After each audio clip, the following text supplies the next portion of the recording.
Hello hi എല്ലാവർക്കും ലേണിയുടെ പുതിയ വീഡിയോയിലേക്ക് സ്വാഗതം. ഞാൻ ഋതു കൃഷ്ണ. നമ്മളിന്ന് ഡിസ്കസ് ചെയ്യാൻ പോകുന്നത് ഇന്ത്യൻ ഹിസ്റ്ററി എന്ന ടോപ്പിക്കിലെ പ്രമുഖ സ്വാതന്ത്ര്യ സമര സേനാനികളെ കുറിച്ചിട്ടാണ്. പ്രമുഖ സ്വാതന്ത്ര്യ സമര സേനാനികൾ, അതായത് ദാദാഭായ് നവറോജി, മഹാദേവ് ഗോവിന്ദ് റാനഡെ, ഫിറോസ് ഷാ മേത്ത, സുരേന്ദ്രനാഥ് ബാനർജി, ബാലഗംഗാധര തിലക് തുടങ്ങി കുറേയധികം സമരസേനാനികളുണ്ട് അല്ലേ. അപ്പോൾ നമുക്ക് ഗാന്ധിജി വരെ, അതായത് ആനി ബസന്റ്, ഭഗത് സിംഗ്, ജയപ്രകാശ് നാരായണൻ, മഹാത്മാഗാന്ധി തുടങ്ങി നമുക്ക് കുറേ കാര്യങ്ങൾ നമുക്ക് ഡിസ്കസ് ചെയ്യാനുണ്ട്. അപ്പോൾ എല്ലാം കൂടി നമുക്ക് ഒരു വീഡിയോയിൽ ചെയ്യാനായിട്ട് പറ്റത്തില്ല. അപ്പോൾ ഞാനിത് 2 ഭാഗം ആക്കിയിട്ടുണ്ട്. അപ്പോൾ നമുക്ക് ഇന്നത്തെ ഡിസ്കസ് ചെയ്യാൻ പോകുന്നത് ദാദാഭായ് നവറോജി, മഹാദേവ് ഗോവിന്ദ് റാനഡെ, ഫിറോസ് ഷാ മേത്ത, സുരേന്ദ്രനാഥ് ബാനർജി, ബാലഗംഗാധര തിലക് തുടങ്ങി സർദാർ വല്ലഭായ് പട്ടേൽ വരെയാണ് നമ്മൾ ഇന്ന് ഡിസ്കസ് ചെയ്യാൻ പോകുന്നത്. നമ്മൾ ഓൾറെഡി വൈസ്രോയിമാരെ കുറിച്ചും അതുപോലെ തന്നെ പ്രശസ്ത നവോത്ഥാന നായകന്മാരെ കുറിച്ചും ഗവർണർ ജനറൽമാരെ കുറിച്ചൊക്കെ നമ്മൾ ഡിസ്കസ് ചെയ്തിട്ടുണ്ട്. ഇനി ആ വീഡിയോ കാണാത്തവർ നമ്മുടെ ചാനൽ നോക്കിയാൽ മതി, ആ ചാനൽ കിടക്കുന്നുണ്ട്. ഓക്കെ, അപ്പം നമുക്ക് വേഗം നമ്മുടെ ചോദ്യത്തിലേക്ക് കിടക്കാം. ആദ്യത്തെ ചോദ്യം, ഏത് പാർട്ടിയുടെ പ്രതിനിധി എന്ന നിലയിലാണ് ദാദാഭായ് നവറോജി ബ്രിട്ടീഷ് പാർലമെന്റിലേക്ക് മത്സരിച്ചത്? ഓപ്ഷൻസ് നോക്കാം. Option A labour party, option B conservative party, option C liberal party, option D Congress party. ഏത് പാർട്ടിയുടെ പ്രതിനിധി എന്ന നിലയിലാണ് ദാദാഭായ് നവറോജി ബ്രിട്ടീഷ് പാർലമെന്റിലേക്ക് മത്സരിച്ചത്? നമ്മൾ ഈ ക്വസ്റ്റ്യൻസും ആൻസേഴ്സും ഒക്കെ റിപ്പീറ്റ് ആയിട്ട് പറയുന്നത് എന്താണെന്ന് വെച്ച് കഴിഞ്ഞാൽ, കേട്ട് പഠിക്കുന്നവർ കുറേ പേരുണ്ടെന്ന് എനിക്ക് മനസ്സിലാക്കാൻ കഴിഞ്ഞു. അതുകൊണ്ടാണ് നമ്മളിങ്ങനെ ക്വസ്റ്റ്യൻസ് റിപ്പീറ്റ് ചെയ്ത് പറയുന്നത്. എന്നാൽ മാത്രം നമുക്ക് റിപ്പീറ്റ് ചെയ്ത് പറയുമ്പോൾ കൂടുതൽ പഠിക്കും എന്നല്ലാതെ ദോഷവും നമുക്കില്ല അല്ലേ. അതുകൊണ്ടാണ് ഞാൻ ഇത് റിപ്പീറ്റ് ചെയ്ത് പറയുന്നത് കേട്ടോ. ഓക്കെ, അപ്പോൾ ഏത് പാർട്ടിയുടെ പ്രതിനിധി എന്ന നിലയിലാണ് ദാദാഭായ് നവറോജി ബ്രിട്ടീഷ് പാർലമെന്റിലേക്ക് മത്സരിച്ചത്? Right answer is option C, liberal party. അദ്ദേഹം ജനിച്ചത് 1825 സെപ്റ്റംബർ 4-നാണ് അദ്ദേഹം ജനിച്ചത്. ജന്മസ്ഥലം മുംബൈയിലാണ്. മരിച്ചത് 1917 ജൂൺ 30-നാണ്. അപ്പൊ അദ്ദേഹത്തിന്റെ കാലയളവ് എന്ന് പറയുന്നത് 1825 തൊട്ട് 1917 വരെയാണ്. ഇന്ത്യയുടെ വന്ധ്യവയോധികൻ എന്നറിയപ്പെടുന്ന വ്യക്തിയാണ് ദാദാഭായ് നവറോജി. അതുപോലെ തന്നെ ഇന്ത്യൻ നാഷണൽ കോൺഗ്രസിന്റെ രൂപീകരണത്തിന് പ്രധാന പങ്ക് വഹിച്ച വ്യക്തിയും ആര് തന്നെയാണ്? ദാദാഭായ് നവറോജി തന്നെയാണ്. അപ്പോൾ ഇന്ത്യയുടെ വന്ധ്യവയോധികനും അതുപോലെ തന്നെ ഇന്ത്യൻ നാഷണൽ കോൺഗ്രസിന്റെ രൂപീകരണത്തിന് പ്രധാന പങ്ക് വഹിച്ച വ്യക്തിയും ആര് തന്നെയാണ്? ദാദാഭായ് നവറോജി തന്നെയാണ്. അദ്ദേഹത്തെക്കുറിച്ച് പറയുകയാണെങ്കിൽ ഒരുപാട് നമുക്ക് പഠിക്കാനുണ്ട്. പക്ഷെ വളരെ ഇമ്പോർട്ടൻ്റ് ആയിട്ടുള്ള കുറച്ച് കാര്യങ്ങൾ നമുക്ക് പഠിക്കാം. അതിൽ നമ്മൾ പറഞ്ഞാണ് ഇന്ത്യയുടെ വന്ധ്യവയോധികൻ, അതുപോലെ തന്നെ ഇന്ത്യൻ നാഷണൽ കോൺഗ്രസിന്റെ രൂപീകരണത്തിൽ പ്രധാന പങ്കുവഹിച്ച വ്യക്തി. അതുപോലെ തന്നെ ചോദിച്ചിട്ടുള്ള റീസെന്റ് ചോദിച്ചിട്ട് അദ്ദേഹത്തെക്കുറിച്ച് ചോദിച്ചിട്ടുള്ള ഒരു ക്വസ്റ്റ്യൻ ആണ്, poverty and British rule in India. Poverty and British rule in India എന്ന പുസ്തകം രചിച്ച വ്യക്തി ആരാണെന്ന് ചോദിച്ച് കണ്ടിട്ടുണ്ട്. എന്താണ് ആൻസർ? ദാദാഭായ് നവറോജിയാണ്. അതുപോലെ തന്നെ മസ്തിഷ്ക ചോർച്ച സിദ്ധാന്തത്തിന്റെ ഉപജ്ഞാതാവും ആര് തന്നെയാണ്? ദാദാഭായ് നവറോജി തന്നെയാണ്. ബ്രിട്ടീഷ് പാർലമെന്റിൽ അംഗമായ ആദ്യ ഏഷ്യക്കാരൻ, ബ്രിട്ടനിൽ ഇന്ത്യയുടെ ആദ്യ അനൗദ്യോഗിക പ്രതിനിധി, അതുപോലെ തന്നെ ഇന്ത്യയുടെ ദേശീയ വരുമാനം ആദ്യമായി കണക്കാക്കിയ വ്യക്തി, എല്ലാം ആര് തന്നെയാണ്? ദാദാഭായ് നവറോജി തന്നെയാണ്. ഇന്ത്യൻ എക്കണോമിക്സിന്റെയും പൊളിറ്റിക്സിന്റെയും പിതാവും ആര് തന്നെയാണ്? ദാദാഭായ് നവറോജിയാണ്. ഇന്ത്യൻ എക്കണോമിക്സിന്റെയും പൊളിറ്റിക്സിന്റെയും പിതാവ് ആര് തന്നെയാണ്? ദാദാഭായ് നവറോജി തന്നെയാണ്. ഇന്ത്യൻ നാഷണൽ കോൺഗ്രസിന് ആ പേര് നൽകിയ വ്യക്തിയും ആര് തന്നെയാണ്? ദാദാഭായ് നവറോജിയാണ്. അപ്പൊ ചോദ്യം പലത്, ഉത്തരം ഒന്ന് തന്നെയാണ് അല്ലെ. ഇന്ത്യയുടെ വന്ധ്യവയോധികൻ, ഇന്ത്യൻ നാഷണൽ കോൺഗ്രസിന്റെ രൂപീകരണത്തിന് പ്രധാന പങ്കുവഹിച്ച വ്യക്തി, poverty and British rule in India എന്ന പുസ്തകം രചിച്ച വ്യക്തി, മസ്തിഷ്ക ചോർച്ച സിദ്ധാന്തത്തിന്റെ ഉപജ്ഞാതാവ്, ബ്രിട്ടീഷ് പാർലമെന്റിൽ അംഗമായ ആദ്യ ഏഷ്യക്കാരൻ, ബ്രിട്ടനിൽ ഇന്ത്യയുടെ ആദ്യ അനൗദ്യോഗിക പ്രതിനിധി, ഇന്ത്യയുടെ ദേശീയ വരുമാനം ആദ്യമായി കണക്കാക്കിയ വ്യക്തി, ഇന്ത്യൻ എക്കണോമിക്സിന്റെയും പൊളിറ്റിക്സിന്റെയും പിതാവ്, ഇന്ത്യൻ നാഷണൽ കോൺഗ്രസിന് ആ പേര് നൽകിയ വ്യക്തി. ചോദ്യം പലതായിക്കോട്ടെ, ഉത്തരം ഒന്ന് തന്നെയുള്ളൂ. ഏതാണ്? ദാദാഭായ് നവറോജിയാണ് അല്ലെ. രണ്ടാമത്തെ ചോദ്യം, ബോംബെ സിംഹം എന്നറിയപ്പെടുന്ന വ്യക്തി. ബോംബെ സിംഹം എന്നറിയപ്പെടുന്ന വ്യക്തി. ഓപ്ഷൻസ് നോക്കാം നമുക്ക്. Option A Firoz Shah Mehta, option B Gopal Hari Deshmukh, option C Govind Ranade, option D ഇവരാരുമല്ല. ബോംബെ സിംഹം ആരാണ്? Right answer is option A, Firoz Shah Mehta. Bombay സിംഹം എന്നറിയപ്പെടുന്ന വ്യക്തി ആരാണ്? ഫിറോസ് ഷാ മേത്തയാണ്. ഓപ്ഷൻ ബി നോക്കിക്കേ, ഗോപാൽ ഹരി ദേശ്മുഖ്. ലോകഹിതവാദി എന്നറിയപ്പെടുന്ന വ്യക്തിയാണ് ഗോപാൽ ഹരി ദേശ്മുഖ്. ഇനി ഗോവിന്ദ് റാനഡയുടെ പ്രത്യേകത എന്താണ്?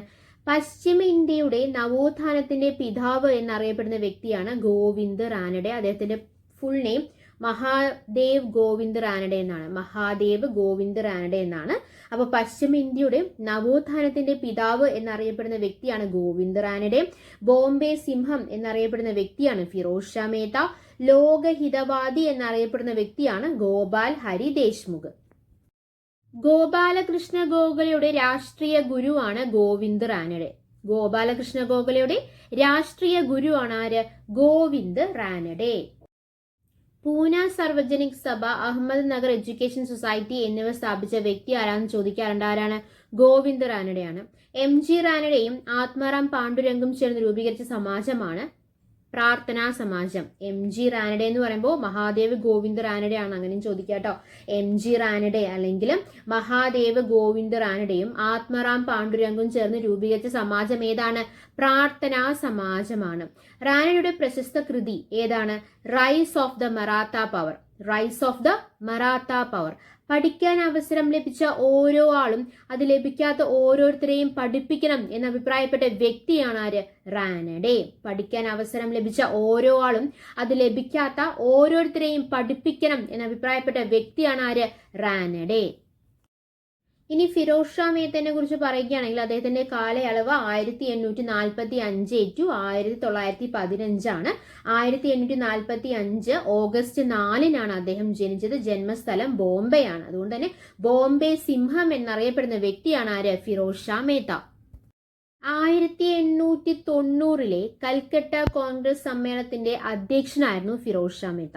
ഫിറോസ് ഷാ മേത്ത സ്ഥാപിച്ച ഒരു ഇംഗ്ലീഷ് പത്രമുണ്ട്. അതിന്റെ പേരാണ് Bombay Chronicle. Bombay Chronicle. Bombay Chronicle സ്ഥാപിച്ച വർഷം 1910 ആണ്.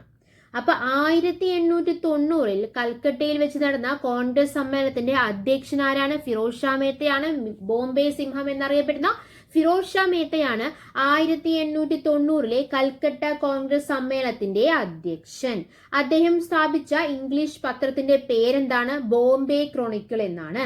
ബോംബെ ക്രോണിക്കിൾ സ്ഥാപിച്ച വർഷം എന്നാണ്? 1910 ആണ്. ഓക്കെ, അടുത്ത ചോദ്യം, മൂന്നാമത്തെ ചോദ്യം. 1918 ഇന്ത്യയിൽ ആദ്യത്തെ ആധുനിക ട്രേഡ് യൂണിയൻ സ്ഥാപിച്ചത് ആരാണെന്നാണ് ചോദ്യം.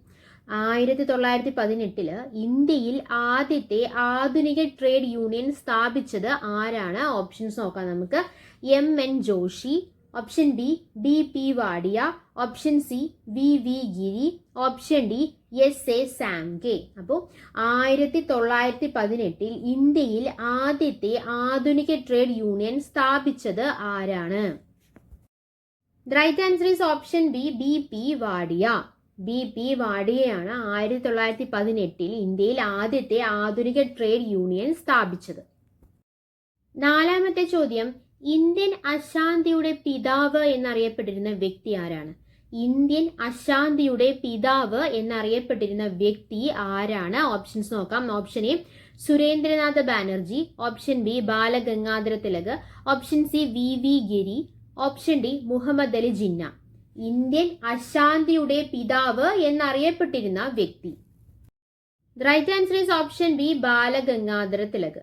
ഇന്ത്യൻ അശാന്തിയുടെ പിതാവ് എന്നറിയപ്പെടുന്ന വ്യക്തി ആരാണ്? ബാലഗംഗാധര തിലകാണ്. ബാലഗംഗാധര തിലക്, അദ്ദേഹത്തെ കുറിച്ച് പറയുകയാണെങ്കിൽ ലോകമാന്യ എന്നറിയപ്പെടുന്ന വ്യക്തിയാണ് അദ്ദേഹം. ലോകമാന്യ. ഇന്ത്യൻ നാഷണൽ കോൺഗ്രസിന്റെ തീവ്രവാദി വിഭാഗത്തിന്റെ നേതാവായിരുന്നു. INCയുടെ തീവ്രവാദി വിഭാഗത്തിന്റെ നേതാവാണ്. അതുകൊണ്ടാണ് അദ്ദേഹം ഇന്ത്യൻ അശാന്തിയുടെ പിതാവ് എന്നറിയപ്പെട്ടിരുന്നത്. അതുപോലെ തന്നെ അവിഭക്ത ഇന്ത്യയുടെ പിതാവ് എന്നും അദ്ദേഹം അറിയപ്പെട്ടിരുന്നു. അവിഭക്ത ഇന്ത്യയുടെ പിതാവ് എന്നും അദ്ദേഹം അറിയപ്പെട്ടിരുന്നു. ഇന്ത്യൻ അരാജകത്വത്തിന്റെ പിതാവ് എന്നും അദ്ദേഹം അറിയപ്പെട്ടിരുന്നു. അപ്പോൾ ഇന്ത്യൻ അശാന്തിയുടെ പിതാവും അവിഭക്ത ഇന്ത്യയുടെ പിതാവും അരാജകത്വത്തിന്റെ പിതാവും ആര് തന്നെയാണ്? ബാലഗംഗാധര തിലക് തന്നെയാണ്. നമ്മൾ എന്തൊക്കെയാണ് പറഞ്ഞത്? അവിഭക്ത ഇന്ത്യയുടെ പിതാവ് എന്ന് പറഞ്ഞു, ഇന്ത്യൻ അശാന്തിയുടെ പിതാവ് എന്ന് നമ്മൾ പറഞ്ഞു, ഇന്ത്യൻ അരാജകത്വത്തിന്റെ പിതാവ് എന്ന് നമ്മൾ പറഞ്ഞു. ഇന്ത്യയിൽ കുഴപ്പങ്ങളുടെ പിതാവ് എന്ന് ബ്രിട്ടീഷുകാർ വിശേഷിപ്പിച്ച വ്യക്തിയാണ് ബാലഗംഗാധര തിലക്. ഇന്ത്യയില് കുഴപ്പങ്ങളുടെ പിതാവ് എന്ന് ബ്രിട്ടീഷുകാർ വിശേഷിപ്പിച്ച വ്യക്തിയാണ് ആര്? ബാലഗംഗാധര തിലക്. സ്വരാജ്യം എന്റെ ജന്മാവകാശമാണ്, അത് ഞാൻ നേടുക തന്നെ ചെയ്യും എന്ന് പറഞ്ഞത് ആരാണ്? എന്ന് പ്രഖ്യാപിച്ച നേതാവ് ആരാണ്? ബാലഗംഗാധര തിലകാണ്. ചോദിച്ചു കണ്ടുള്ള ഒരു ക്വസ്റ്റ്യൻ ആണ് കേട്ടോ. റിപ്പീറ്റ് ആയി ചോദിച്ചു കണ്ടുള്ള ഒരു ക്വസ്റ്റ്യൻ ആണ്. സ്വരാജ്യം എന്റെ ജന്മാവകാശമാണ്, അത് ഞാൻ നേടുക തന്നെ ചെയ്യും എന്ന് പ്രഖ്യാപിച്ച നേതാവാണ് ബാലഗംഗാധര തിലക്. നമ്മൾ പറഞ്ഞു ഇന്ത്യൻ അശാന്തിയുടെ പിതാവ് എന്നാണ് അദ്ദേഹം അറിയപ്പെട്ടിരുന്നത്. അങ്ങനെ തിലകനെ വിശേഷിപ്പിച്ച വ്യക്തി ആരാണ്? വാലന്റൈൻ ഷിറോൾ ആണ് ഇന്ത്യൻ അശാന്തിയുടെ പിതാവാണ് തിലകൻ എന്ന് അദ്ദേഹത്തെ വിശേഷിപ്പിച്ചത്. പക്ഷെ അങ്ങനെ മാത്രമല്ല, ഇന്ത്യയുടെ കിരീടം വെക്കാത്ത രാജകുമാരൻ എന്നറിയപ്പെടുന്ന വ്യക്തിയും ആര് തന്നെയാണ്? ബാലഗംഗാധര തിലക് തന്നെയാണ്. ഇന്ത്യയുടെ കിരീടം വെക്കാത്ത രാജകുമാരൻ എന്നറിയപ്പെടുന്ന വ്യക്തിയും ബാലഗംഗാധര തിലക് തന്നെയാണ്. ഇന്ത്യൻ നാഷണൽ കോൺഗ്രസിന്റെ വാർഷിക സമ്മേളനങ്ങളെ അവധിക്കാല വിനോദ പരിപാടികൾ എന്ന് വിശേഷിപ്പിച്ച വ്യക്തിയാണ് ബാലഗംഗാധര തിലക്. അദ്ദേഹം INCയിലെ പല കാര്യങ്ങളിലും അദ്ദേഹം യാതൊരു തൃപ്തനും ആയിരുന്നില്ല. അതുകൊണ്ട് തന്നെ അദ്ദേഹം INCനെ വളരെയധികം എതിർത്തു. അതുകൊണ്ടാണ് തീവ്രവാദി വിഭാഗത്തിന്റെ നേതാവായി മാറിയത്. അപ്പോൾ ഇന്ത്യൻ നാഷണൽ കോൺഗ്രസിന്റെ വാർഷിക സമ്മേളനങ്ങളെ അദ്ദേഹം പറഞ്ഞത് അവധിക്കാല വിനോദ പരിപാടികൾ എന്നാണ് പറഞ്ഞത്. മണ്ടുകങ്ങളെ പോലെ വർഷത്തിലൊരിക്കൽ കരഞ്ഞിട്ട് ഒന്നും നേടാനാകില്ല എന്ന് കോൺഗ്രസിനെ പരിഹസിച്ച വ്യക്തിയാണ് ബാലഗംഗാധര തിലക്. അടുത്ത ചോദ്യം, അഞ്ചാമത്തെ ചോദ്യം. 1911 ടാഗോറിനൊപ്പം കൽക്കട്ട സമ്മേളനത്തിൽ ദേശീയഗാനം ആലപിച്ചത് ആരാണ്? 1911 ടാഗോറിനൊപ്പം കൽക്കട്ട സമ്മേളനത്തിൽ ദേശീയഗാനം ആലപിച്ചത് ആരാണെന്നാണ് ചോദ്യം. ഓപ്ഷൻസ് നോക്കാം. Option A Sucheta Kripalani, option B Sarojini Naidu, option C Saraladevi Chaudhari, option D Nandini Satpathy. 1911 ടാഗോറിനൊപ്പം കൽക്കട്ട സമ്മേളനത്തിൽ ദേശീയഗാനം ആലപിച്ചത് ആരാണ്? The right answer is option C Saraladevi Chaudhari. 1911 ടാഗോറിനൊപ്പം കൽക്കട്ട സമ്മേളനത്തിൽ ദേശീയഗാനം ആലപിച്ചത് ആരാണ്? സരളാദേവി ചൗധരി.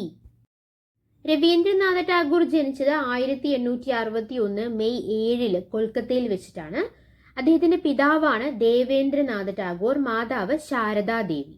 ഓക്കെ, അദ്ദേഹം മരണപ്പെട്ടത് 1941 ഓഗസ്റ്റ് 7 നോബൽ സമ്മാനം നേടിയ ആദ്യ ഏഷ്യക്കാരനും ഗാന്ധിജിയെ മഹാത്മാ എന്ന് വിശേഷിപ്പിച്ച വ്യക്തിയുമാര് തന്നെയാണ്? രവീന്ദ്രനാഥ ടാഗോർ തന്നെയാണ്. അപ്പൊ നോബൽ സമ്മാനം നേടിയ ആദ്യ ഏഷ്യക്കാരൻ ഗാന്ധിജിയെ മഹാത്മാ എന്ന് വിശേഷിപ്പിച്ച വ്യക്തി. ജവഹർലാൽ നെഹ്റുവിനെ ഋതുരാജൻ എന്ന് വിശേഷിപ്പിച്ച വ്യക്തിയുമാര് തന്നെയാണ്? രവീന്ദ്രനാഥ ടാഗോർ തന്നെയാണ്. അപ്പൊ ഗാന്ധിജിയെ മഹാത്മാ എന്ന് വിശേഷിപ്പിച്ചു, ജവഹർലാൽ നെഹ്റുവിനെ ഋതുരാജൻ എന്ന് വിശേഷിപ്പിച്ചു. ഇന്ത്യയുടെ ദേശീയ ഗാനമായ ജനഗണമനയുടെ കർത്താവാണ് രവീന്ദ്രനാഥ ടാഗോർ. ജനഗണമനയെ ബംഗാളി ഭാഷയിൽ നിന്ന് ഇംഗ്ലീഷിലേക്ക് തർജ്ജമ ചെയ്ത വ്യക്തിയും ആര് തന്നെയാണ്?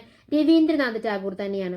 ബംഗ്ലാദേശിലെ ദേശീയ ഗാനം അമർ സോന ബംഗ്ലയാണ്. അത് രചിച്ച വ്യക്തിയും ആര് തന്നെയാണ്? രവീന്ദ്രനാഥ ടാഗോർ തന്നെയാണ്. അപ്പൊ ചോദ്യം പലതായിക്കോട്ടെ, ഉത്തരം ഒന്ന് തന്നെയുള്ളൂ. ആരാണ്? രവീന്ദ്രനാഥ ടാഗോർ അല്ലെ. നോബൽ സമ്മാനം നേടിയ ആദ്യ ഏഷ്യക്കാരൻ, ഗാന്ധിജിയെ മഹാത്മാ എന്ന് വിശേഷിപ്പിച്ച വ്യക്തി, ജവഹർലാൽ നെഹ്റുവിനെ ഋതുരാജൻ എന്ന് വിശേഷിപ്പിച്ച വ്യക്തി, ഇന്ത്യയുടെ ദേശീയ ഗാനമായ ജനഗണമനയുടെ കർത്താവ്, ജനഗണമനയെ ബംഗാളി ഭാഷയിൽ നിന്ന് ഇംഗ്ലീഷിലേക്ക് തർജ്ജമ ചെയ്ത വ്യക്തി, ബംഗ്ലാദേശിന്റെ ദേശീയ ഗാനമായ അമർ സോന ബംഗ്ല രചിച്ച വ്യക്തി ആര് തന്നെയാണ്? രവീന്ദ്രനാഥ ടാഗോർ തന്നെയാണ്. എന്റെ ഗുരുനാഥൻ എന്ന് ടാഗോറിനെ വിശേഷിപ്പിച്ച വ്യക്തിയാണ് ജവഹർലാൽ നെഹ്റു. എന്റെ ഗുരുനാഥൻ എന്ന് ടാഗോറിനെ വിശേഷിപ്പിച്ച വ്യക്തി ആരാണ്? ജവഹർലാൽ നെഹ്റു ആണ്. നമുക്കറിയാം ഇന്ത്യയുടെ ദേശീയ ഗീതം, ഇന്ത്യയുടെ ദേശീയ ഗാനം ജനഗണമനയാണ്. ഇന്ത്യയുടെ ദേശീയ ഗീതം ഏതാണ്? വന്ദേ മാതരമാണ് അല്ലെ. വന്ദേ മാതരം ആലപിച്ച കൊൽക്കത്ത കോൺഗ്രസ് സമ്മേളനം നടന്ന വർഷം ചോദിക്കാറുണ്ട്. 1890 വന്ദേ മാതരം എന്ന ദേശഭക്തി ഗാനം രചിച്ചത് ആരാണ്? ബങ്കിം ചന്ദ്ര ചാറ്റർജിയാണ് അല്ലെ. ജനഗണമനയ്ക്ക് സംഗീതം നൽകിയ വ്യക്തി ആരാണ്? രാം സിംഗ് താക്കൂർ ആണ്. ജനഗണമനയ്ക്ക് സംഗീതം നൽകിയ വ്യക്തി ആരാണ്? രാം സിംഗ് താക്കൂർ ആണ്. ചോദ്യങ്ങൾ എങ്ങനെ വേണമെങ്കിലും വരാം. നമ്മുടെ ചോദ്യം എന്തായിരുന്നു? 1911 ടാഗോറിനൊപ്പം കൽക്കട്ട സമ്മേളനത്തിൽ ദേശീയ ഗാനം ആലപിച്ചത് ആരാണ് എന്നുള്ളതായിരുന്നു നമ്മുടെ ചോദ്യം. ആൻസർ എന്തായിരുന്നു? സരളാദേവി ചൗധരി ആയിരുന്നു. അതിങ്ങനെ വേണമെങ്കിലും ചോദിക്കാം. ഇന്ത്യയുടെ ദേശീയ ഗാനമായ ജനഗണമന ആദ്യമായി ആലപിച്ച കോൺഗ്രസ് സമ്മേളനം നടന്നത് എവിടെയാണ്? അത് നമ്മുടെ ചോദ്യത്തിൽ തന്നെയുണ്ട് അല്ലെ. കൊൽക്കട്ടയിലാണ്. വർഷം 1911. ദേശീയ ഗാനം ആദ്യം അറിയപ്പെട്ടിരുന്ന പേര് എന്താണെന്നറിയാമോ? ഭാരത് വിധാത എന്നായിരുന്നു. ഓക്കെ, ടാഗോറിന് സാഹിത്യത്തിനുള്ള നോബൽ സമ്മാനം നേടിക്കൊടുത്ത കൃതിയാണ് ഗീതാഞ്ജലി. 1913 അത് പുറത്തു വന്നത്. ടാഗോറിന്റെ ആദ്യ കവിതാ സമാഹാരം എന്നാൽ ഗീതാഞ്ജലി അല്ല, അത് ഏതാണ്? കബി കാഹിനിയാണ്. അപ്പോൾ ടാഗോറിന് സാഹിത്യത്തിനുള്ള നോബൽ സമ്മാനം നേടിക്കൊടുത്ത കൃതി ഗീതാഞ്ജലിയാണ്.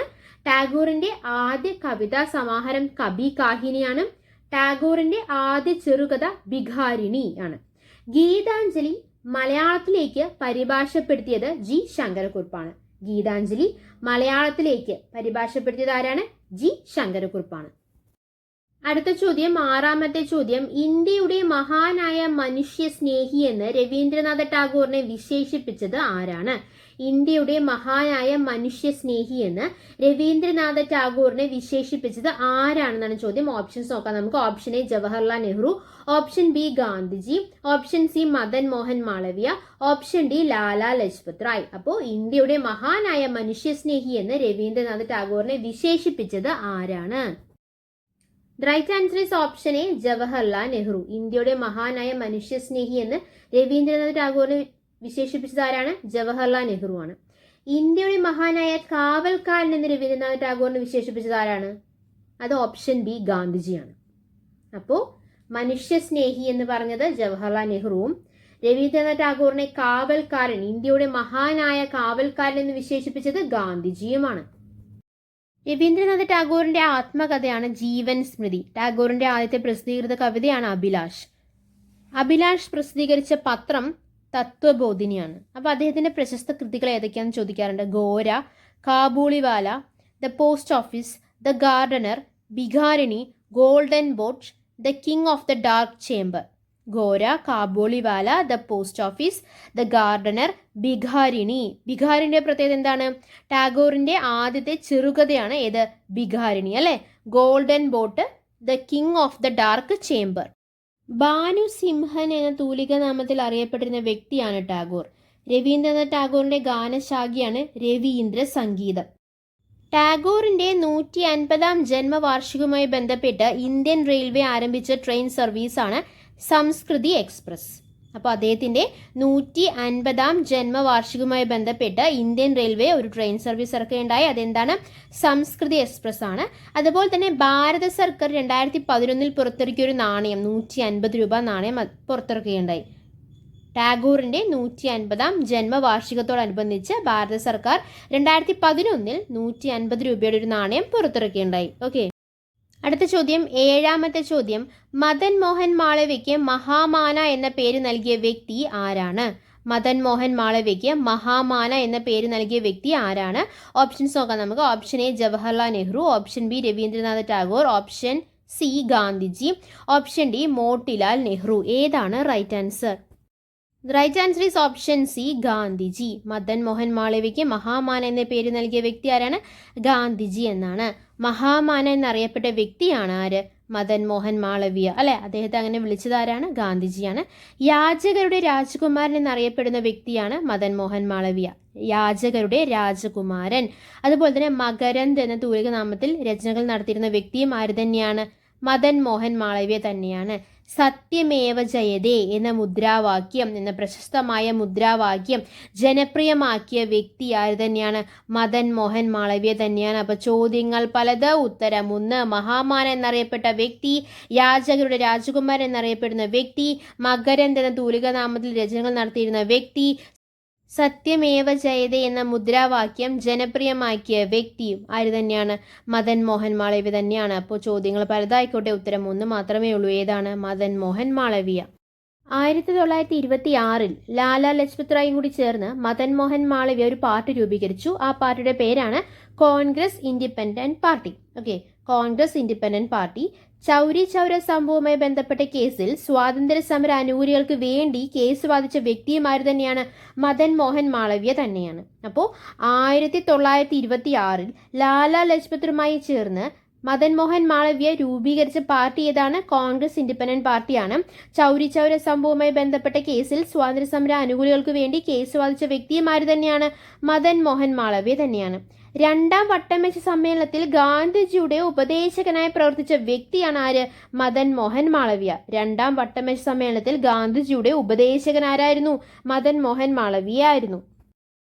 അടുത്ത ചോദ്യം, 8ാമത്തെ ചോദ്യം, പഞ്ചാബ് സിംഹം അല്ലെങ്കിൽ പഞ്ചാബ് കേസരി എന്നീ പേരുകളിൽ അറിയപ്പെടുന്ന വ്യക്തി ആരാണ്?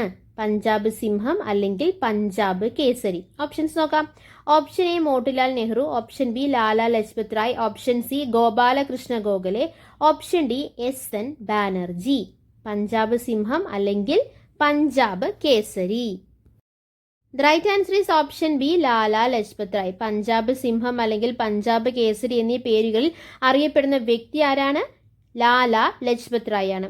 പഞ്ചാബ് നാഷണൽ ബാങ്കിന്റെ സ്ഥാപകനായ സ്വാതന്ത്ര്യ സമര സേനാനിയായിരുന്നു ലാലാ ലജ്പത് റായ്. AITUCയുടെ ആദ്യ പ്രസിഡന്റ് പദവി വഹിച്ച വ്യക്തിയും ആര് തന്നെയാണ്? ലാലാ ലജ്പത് റായ് തന്നെയാണ്. ഹിന്ദു ഓർഫൻ റിലീഫ് മൂവ്മെന്റ് സ്ഥാപിച്ച വ്യക്തിയാണ് Lala Lajpat Rai 1897. Hindu orphan relief movement. 1920 കൽക്കട്ടയിൽ നടന്ന പ്രത്യേക കോൺഗ്രസ് സമ്മേളനത്തിന്റെ അധ്യക്ഷനും ആര് തന്നെയായിരുന്നു? ലാലാ ലജ്പത് റായ് തന്നെയായിരുന്നു. Indian home rule league of America ന്യൂയോർക്കിൽ സ്ഥാപിച്ച വ്യക്തിയാണ് ലാലാ ലജ്പത് റായ്. 1928 സൈമൺ കമ്മീഷനെതിരെയുള്ള പ്രതിഷേധത്തിൽ പങ്കെടുക്കുകയും തുടർന്നുണ്ടായ ലാത്തി ചാർജിൽ പരിക്കേറ്റ് അന്തരിക്കുകയും ചെയ്ത വ്യക്തിയാണ് ലാലാ ലജ്പത് റായ്. 1928 അദ്ദേഹം ജനിച്ചത് 1865 പഞ്ചാബിലാണ്. അതുകൊണ്ട് തന്നെ പഞ്ചാബ് സിംഹം, പഞ്ചാബ് കേസരി എന്നാണ് അദ്ദേഹം അറിയപ്പെട്ടിരുന്നത്. 1928 അദ്ദേഹം അന്തരിച്ചത്. സൈമൺ കമ്മീഷനെതിരെയുള്ള പ്രതിഷേധത്തിൽ പങ്കെടുക്കുകയും തുടർന്നുണ്ടായ ലാത്തി ചാർജിൽ പരിക്കേറ്റ് അന്തരിക്കുകയും ചെയ്ത വ്യക്തിയാണ് ലാലാ ലജ്പത് റായ്. അടുത്ത ചോദ്യം, 9ാമത്തെ ചോദ്യം. ദ ലൈഫ് ഡിവൈൻ രചിച്ചത് ആരാണ്? ദ ലൈഫ് ഡിവൈൻ രചിച്ചത് ആരാണെന്നാണ് ചോദ്യം. ഓപ്ഷൻസ് നോക്കാം നമുക്ക്. Option A Aravinda Ghosh, option B Swami Sivananda, option C Annie Besant, option D Madan Mohan Malaviya. The right answer is option A Aravinda Ghosh. The life divine രചിച്ചത് ആരാണ്? അരവിന്ദ ഘോഷ് ആണ്. ഓപ്ഷൻ ബി നോക്കിക്കേ, Swami Sivananda. The divine life രചിച്ചത് ആരാണ്? സ്വാമി ശിവാനന്ദയാണ്. അപ്പോൾ the life divine Aravinda Ghosh, the divine life Swami Sivananda. Banaras Hindu school ആരംഭിച്ചതാണ് Annie Besant. Banaras Hindu school ആരംഭിച്ചത് ആരാണ്? ആനി ബസന്റ് ആണ്.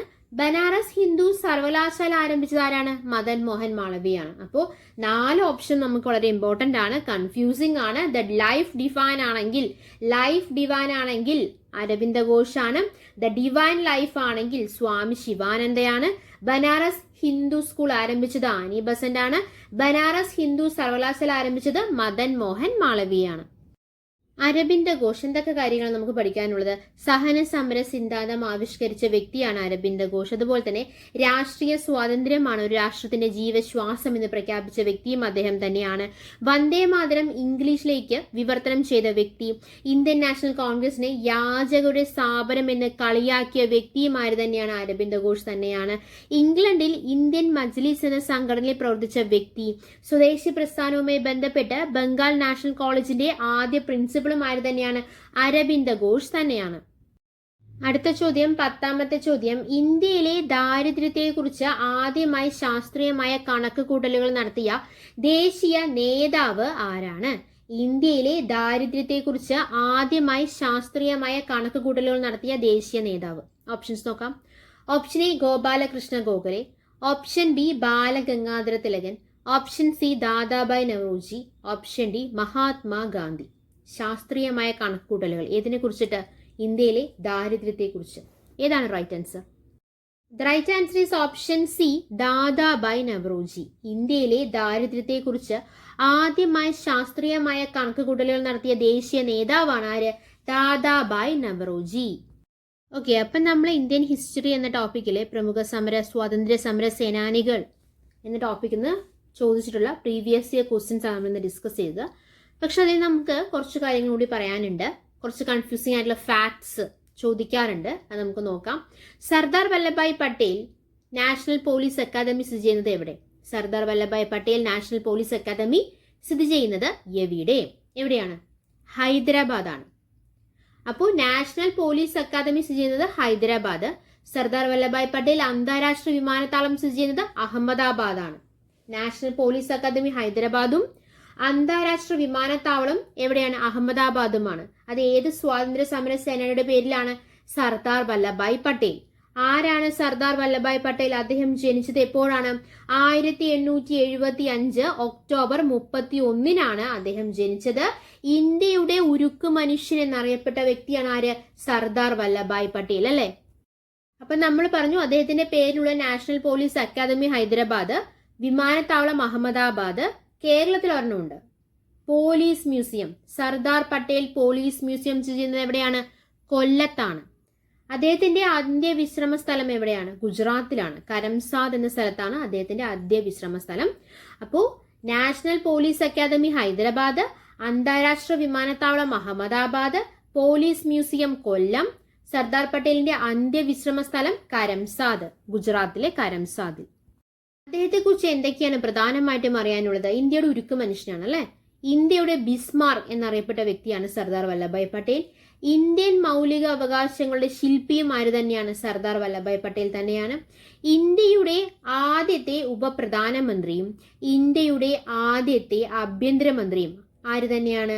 സർദാർ വല്ലഭായ് പട്ടേൽ തന്നെയാണ്. അഖിലേന്ത്യാ സർവീസിന്റെ പിതാവും അദ്ദേഹം തന്നെയാണ്. അപ്പോൾ ബിസ്മാർക്ക് അപ്പൊ തന്നെ ഓർമ്മ വരണം, സർദാർ വല്ലഭായ് പട്ടേൽ. ഇന്ത്യയുടെ ഉരുക്കു മനുഷ്യൻ സർദാർ വല്ലഭായ് പട്ടേൽ. ഇന്ത്യൻ മൗലിക അവകാശങ്ങളുടെ ശില്പി സർദാർ വല്ലഭായ് പട്ടേൽ. ഇന്ത്യയുടെ ആദ്യത്തെ ഉപപ്രധാനമന്ത്രി, ആദ്യത്തെ ആഭ്യന്തരമന്ത്രി സർദാർ വല്ലഭായ് പട്ടേൽ. അഖിലേന്ത്യാ സർവീസിന്റെ പിതാവ് സർദാർ വല്ലഭായ് പട്ടേൽ. അദ്ദേഹത്തിന് സർദാർ എന്ന പേര് കിട്ടിയത് ബർദോളി സത്യാഗ്രഹവുമായി ബന്ധപ്പെട്ടാണ്. ബർദോളി സത്യാഗ്രഹത്തെ തുടർന്ന് വല്ലഭായ് പട്ടേലിന് സർദാർ എന്ന ബഹുമതി നൽകിയത് ആരാണ്? മഹാത്മാഗാന്ധിയാണ്. സർദാർ വല്ലഭായ് പട്ടേലിനെ സർദാർ എന്ന് ആദ്യമായി അഭിസംബോധന ചെയ്ത വ്യക്തി ആരാണ്? സരോജിനി നായിഡു ആണ്. അപ്പോ ബർദോളി സത്യാഗ്രഹത്തെ തുടർന്ന് വല്ലഭായ് പട്ടേലിന് സർദാർ എന്ന ബഹുമതി നൽകിയത് മഹാത്മാഗാന്ധിയും അദ്ദേഹത്തെ അത് ആദ്യമായി അഭിസംബോധന ചെയ്തത് സരോജിനി നായിഡു ആണ്. ഗാന്ധിജിയുടെ നിസ്സഹകരണ പ്രസ്ഥാനത്തെ അദ്ദേഹം ശക്തമായി പിന്തുണച്ചിരുന്നു. അദ്ദേഹം അധ്യക്ഷനായിരുന്ന കോൺഗ്രസ് സമ്മേളനം കറാച്ചി സമ്മേളനമാണ്. ഇന്ത്യൻ നാട്ടുരാജ്യങ്ങളെ യോജിപ്പിക്കുന്നതിൽ പ്രധാന പങ്കുവഹിച്ച വ്യക്തിയാണ് സർദാർ വല്ലഭായ് പട്ടേൽ. അതിനുവേണ്ടി അദ്ദേഹത്തെ സഹായിച്ച മലയാളി ആരാണ്? VP മേനോനാണ്. സർദാർ പട്ടേലിന്റെ നേതൃത്വത്തിൽ ഹൈദരാബാദിനെ ഇന്ത്യൻ യൂണിയനിൽ ലയിപ്പിക്കാൻ സ്വീകരിച്ച നടപടിക്ക് ഒരു പേരുണ്ട്. എന്താണ്? ഓപ്പറേഷൻ പോളോ എന്നാണ്. അദ്ദേഹത്തിന്റെ ജന്മദിനം നമ്മൾ പറഞ്ഞു ഒക്ടോബർ 31 പറഞ്ഞു. അത് രാഷ്ട്രീയ ഏകതാ ദിവസമായി ആചരിക്കുന്നു. ഏകതയുടെ പ്രതിമയാണല്ലേ അദ്ദേഹത്തിന്റെ പ്രതിമ. എവിടെയാണ്? ലോകത്തിലെ ഏറ്റവും ഉയരം കൂടിയ പ്രതിമ സ്ഥാപിതമാകുന്നത് ഗുജറാത്തിൽ നർമ്മദ നദിക്ക് കുറുകെ സർദാർ സരോവർ ഡാമിലാണ്. അതിന്റെ ഉയരം എത്രയാണ്? 597 അടി, അതായത് ഏകദേശം 182 മീറ്റർ വരും. ഏകതാ പ്രതിമയുടെ ശില്പി ആരാണ്? റാം വി സുധർ ആണ്. ഏകതാ പ്രതിമ സ്ഥാപിച്ചിരിക്കുന്ന ദ്വീപ് സാധു ബെറ്റ് ദ്വീപാണ്. ഏകതാ പ്രതിമ അല്ലെങ്കിൽ ഒക്ടോബർ 31 ഏത് ദിവസമായിട്ടാണ് ആചരിക്കുന്നത്? ഏകതാ ദിവസമായിട്ടാണ് ആചരിക്കുന്നത്. മരണാനന്തര ബഹുമതിയായിട്ടാണ് അദ്ദേഹത്തിന് ഭാരതരത്നം ലഭിക്കുന്നത്. അത് ഏത് വർഷമാണ്? 1991. പിന്നെ നമ്മൾ എന്തൊക്കെ കാര്യങ്ങളാണ് പറഞ്ഞത്? ഇന്ത്യയുടെ വന്ധ്യ വയോധികൻ എന്നറിയപ്പെട്ട വ്യക്തി ആരാണ്? അതുപോലെ തന്നെ ഇന്ത്യൻ നാഷണൽ കോൺഗ്രസിന്റെ രൂപീകരണത്തിന് പ്രധാന പങ്കുവഹിച്ച വ്യക്തി ആരാണ്? മസ്തിഷ്ക ചോർച്ച സിദ്ധാന്തത്തിന്റെ ഉപജ്ഞാതാവ് ആരാണ്? ഇന്ത്യൻ നാഷണൽ കോൺഗ്രസിന് ആ പേര് നൽകിയ വ്യക്തി ആരാണ്? ചോദ്യങ്ങൾ പലത്. ഉത്തരം 1 ദാദാബായ് നവറോജി. ബോംബെ സിംഹം ഫിറോസ് ഷാ മേത്ത. പശ്ചിമ ഇന്ത്യയുടെ നവോത്ഥാനത്തിന്റെ പിതാവ് ഗോവിന്ദ് റാനഡെ. ലോകഹിതവാദി ഗോപാൽ ഹരി ദേശ്മുഖ് അല്ലെ. ഇന്ത്യൻ നാഷണൽ കോൺഗ്രസിന്റെ തീവ്രവാദി വിഭാഗത്തിന്റെ നേതാവ് ആരായിരുന്നു? ലോകമാന്യ എന്നറിയപ്പെട്ട വ്യക്തിയാണ്. അവിഭക്തി ഇന്ത്യയുടെ പിതാവാണ്. ഇന്ത്യൻ അശാന്തിയുടെ പിതാവാണ്. ഇന്ത്യൻ അരാജകത്വത്തിന്റെ പിതാവാണ്. അതുപോലെ തന്നെ ഇന്ത്യൻ അശാന്തിയുടെ പിതാവ് എന്ന് അദ്ദേഹത്തെ വിശേഷിപ്പിച്ച വ്യക്തി വാലന്റൈൻ ഷിറോൾ ആണ്. ആരാണ് അദ്ദേഹം? ഇന്ത്യയുടെ കിരീടം വെക്കാത്ത രാജകുമാരൻ എന്നറിയപ്പെടുന്ന വ്യക്തി ബാലഗംഗാധര തിലക് അല്ലെ. ഗുരുദേവ് എന്നറിയപ്പെട്ട വ്യക്തി, അറിയപ്പെട്ട ഇന്ത്യൻ കവി ആരാണ്? രവീന്ദ്രനാഥ ടാഗോർ ആണ്. രവീന്ദ്രനാഥ ടാഗോറിനെ ഗുരുദേവ് എന്ന് വിശേഷിപ്പിച്ചത് ആരാണ്? മഹാത്മാഗാന്ധിയാണ്. അപ്പോൾ ഗുരുദേവ് എന്നറിയപ്പെട്ട ഇന്ത്യൻ കവിയാണ് രവീന്ദ്രനാഥ ടാഗോർ. രവീന്ദ്രനാഥ ടാഗോറിനെ ഗുരുദേവ് എന്ന് വിശേഷിപ്പിച്ച വ്യക്തി ആരാണ്? മഹാത്മാഗാന്ധിയാണ്. നോബൽ സമ്മാനം നേടിയ ആദ്യ ഏഷ്യക്കാരൻ, ഗാന്ധിജിയെ മഹാത്മാ എന്ന് വിശേഷിപ്പിച്ച വ്യക്തി, ജവഹർലാൽ നെഹ്റുവിനെ ഋതുരാജൻ എന്ന് വിശേഷിപ്പിച്ച വ്യക്തി. ജവഹർലാൽ നെഹ്റു എന്ത് പറഞ്ഞു രവീന്ദ്രനാഥ ടാഗോറിനെ കുറിച്ചിട്ട്? ഇതാണ് എന്റെ ഗുരുനാഥൻ അല്ലെ. എന്റെ ഗുരുനാഥൻ എന്ന് ടാഗോറിനെ വിശേഷിപ്പിച്ച വ്യക്തിയാണ് ജവഹർലാൽ നെഹ്റു. ജവഹർലാൽ നെഹ്റുവിനെ ഋതുരാജൻ എന്ന് വിശേഷിപ്പിച്ച വ്യക്തിയാണ് രവീന്ദ്രനാഥ ടാഗോർ. അങ്ങോട്ടും ഇങ്ങോട്ടും വിശേഷിപ്പിച്ചിട്ടുണ്ട് അല്ലെ. ജവഹർലാൽ നെഹ്റുവിനെ ഋതുരാജൻ എന്ന് പറഞ്ഞു. രവീന്ദ്രനാഥ ടാഗോറിനെ എന്റെ ഗുരുനാഥൻ എന്ന് പറഞ്ഞു. ആര്? ജവഹർലാൽ നെഹ്റു അല്ലെ. ഇന്ത്യയുടെ മഹാനായ മനുഷ്യസ്നേഹിയാണ് രവീന്ദ്രനാഥ ടാഗോർ എന്ന് പറഞ്ഞത് ആരാണ്? ജവഹർലാൽ നെഹ്റു തന്നെയാണ്. അപ്പൊ എൻ്റെ ഗുരുനാഥൻ എന്ന് പറഞ്ഞിട്ടുണ്ട്.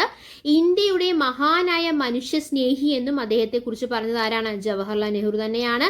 ഇന്ത്യയുടെ മഹാനായ കാവൽക്കാരൻ അല്ലെങ്കിൽ രവീന്ദ്രനാഥ് ടാഗോറിനെ ഗുരുദേവ് എന്ന് വിശേഷിപ്പിച്ചതും ആര് തന്നെയാണ്? മഹാത്മാഗാന്ധി തന്നെയാണ്. അപ്പോൾ മഹാത്മാഗാന്ധിയെ മഹാത്മാ എന്നും പറഞ്ഞിട്ടുണ്ട്. അപ്പൊ തിരിച്ചും മറിച്ചും പറഞ്ഞിട്ടുണ്ട്. രവീന്ദ്രനാഥ് ടാഗോർ മഹാത്മാഗാന്ധിയെ മഹാത്മാ എന്ന് വിളിച്ചിട്ടുണ്ട്. അതുപോലെ തന്നെ എന്താണ് പറഞ്ഞത്? ജവഹർലാൽ നെഹ്റുവിനെ ഋതുരാജൻ എന്നും വിശേഷിപ്പിച്ചിട്ടുണ്ട്. ഇന്ത്യയുടെ മഹാനായ മനുഷ്യസ്നേഹിയാണ് രവീന്ദ്രനാഥ് ടാഗോർ എന്ന് പറഞ്ഞത് ജവഹർലാൽ നെഹ്റു ആണ്.